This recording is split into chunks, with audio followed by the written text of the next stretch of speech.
ოთარ ჭილაძე ახსენეთ ახლა ნოდარ დუმბაძეც არჩილ სულაკაური იკრიბებოდნენ ხოლმე თქვენს ოჯახშიც ალბათ ეს ხალხი. კი, ძალიან უყვარდა სხვადასხვა საღამოების ერთად გატარება და აი როგორი იყო ის საღამო? ღვინის კულტურა კარგია რომ საქართველოში არსებობს. ამდენი ადამიანი ღვინოსთან ურთიერთობს და როგორ იშვიათად ნახავთ გალოთებულ ადამიანს საქართველოში. და ამ ხალხმა იცოდა რა ღვინოსთან ურთიერთობის კულტურა ჰქონდათ. რასაბეგრძელოს ამბობდნენ პირველს მაგალითად ან რასაბეგრძელოს ეგეთი დაწესებული კანონზომიერებები არ ჰქონდათ. მაგით იყვნა საინტერესო ხალხი რომ ამ დაშტამპული რა მაგარი იქნებოდა ბავშვისთვის წარმოედგინე მიშო შემოდიხარ სახლში და მამასთან სტუმრად არის ოთარ ჭილაძე, ედიშერ ყიფიანი, ნოდარ დუმბაძე, არჩილ სულაკაური მე მგონი ცალკე ანუ იმ 4 სკოლის გარდა ეს სკოლა ცალკე გავთ ეს სკოლა ცალკე გავთ გავლილი და როგორ იყო ხოლმე ლექსებს ამბობდნენ, წეროდნენ თუ საუბრობდნენ? არა ამბობდა ლექს. არა.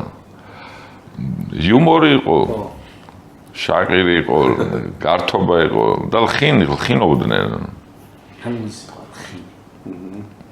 მუხრან მაჭავარიანი იყო ერთ-ერთი თავარი პერსონაჟი ამ სუფრების, რომელსაც ძალიან უყვარდა მეგობრებთან ერთად ყოფნა და ჩემი მაგალითად პირველად ლექსები რო გამოვაქვეყნე მუხრან მაჭავარიანს სკორა პატარა დალოცვასავით ხო წინასწყვობა კი რა რაღაც გზის დალოცვა რა ასე დავარქვათ ღმერთმა ქნას ესე ერქვა მახსოვს